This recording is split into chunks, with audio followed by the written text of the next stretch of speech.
tabii ki yabancı misafirlerimiz de var. Artık onlar bizden biri gibi ama Türkiye'nin dışında oldukları için yabancı diyoruz. Yoksa gerçekten bizden onlar da. Doğu Türkistan Kültür ve Dayanışma Derneği'ni ağırlayacağız şimdi.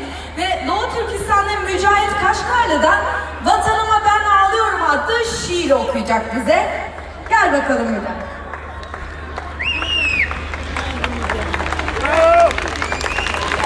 Nasılsın? İyi misin? Heyecanlı mısın birazcık? Biraz.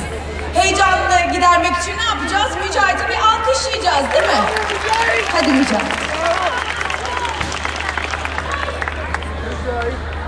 Ata yurttan ana yurda, gök bayraktan al bayrağı, kucak dolusu sevgi ve selamlar getirdik. Hepinize esselamu aleyküm.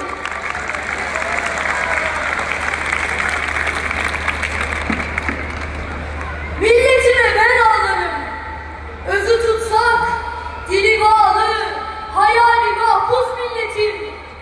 Kimi duldur, kimi öksüz, çaresi tutsak milletim.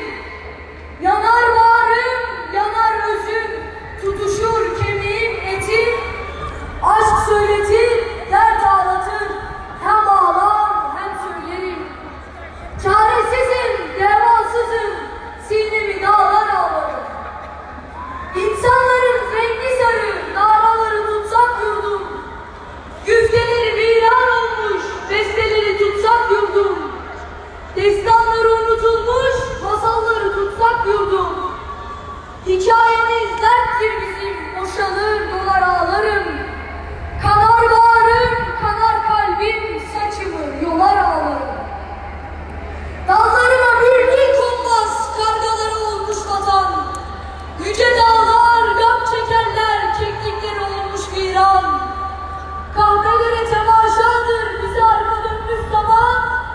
Zamansızım, imkansızım, sızım ben ağlarım. Aşkım sensin, derdim sen, Türkistan derim ağlarım. Çare diye göç ettiler senden uzak oğlum kızım. Sönmez asla bağrımızda vatan aklı yanan közün. Neresinden başlar isek dertlerinle biten sözün. Çinli Çin'e gitmelidir, bitsin artık bizim göbek.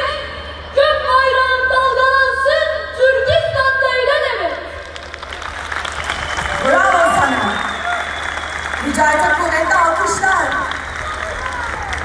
Bugün sözleşmiş gibi ben de çok bayrağınızla çok renkleri uyum sağladı gerçekten. Çok güzel oldu. Çok güzel bir poz oldu değil mi?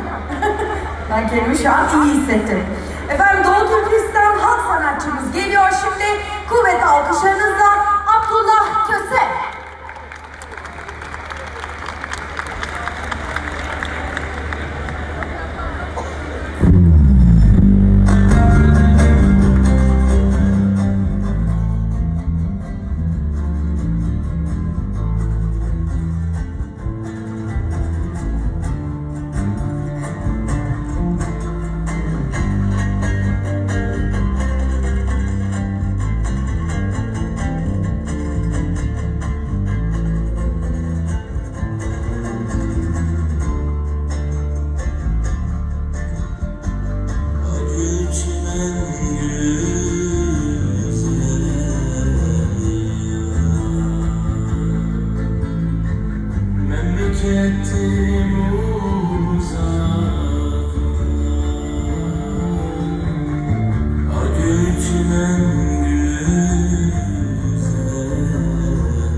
So